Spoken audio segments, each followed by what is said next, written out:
Industri kecil dan menengah dari Bali telah terkenal sampai ke mancanegara. Karena itu para pelaku IKM dan UMKM diharapkan jeli menangkap peluang jelang dibukanya kembali pariwisata Bali.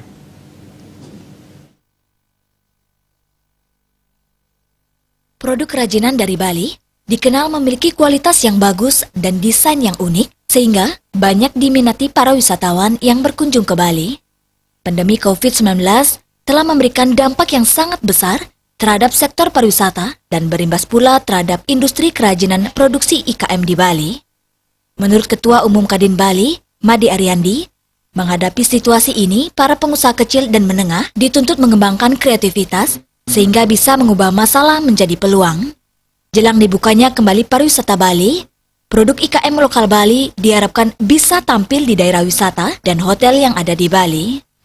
Seorang pengusaha atau dalam bidang ekonomi itu pada saat ada masalah, kalau bisa kita mengelola masalah itu akan menjadikan sebuah peluang.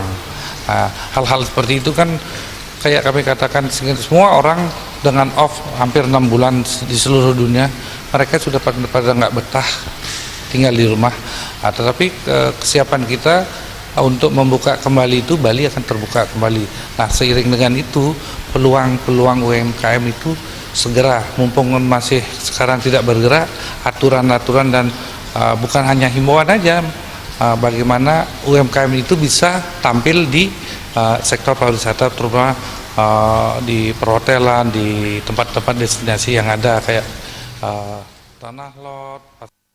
Made Ariandi berharap ke depannya destinasi wisata seperti Tanah Lot, Pasar Seni Sukawati, hingga daerah Celuk Gianyar kembali menjadi pusat penjualan hasil-hasil kerajinan Bali. Pihaknya dari Kadin Bali juga turut mendukung dan memberikan ruang bagi pelaku IKM dan UMKM untuk melakukan pameran baik secara digital maupun offline. Ekayana Bali TV.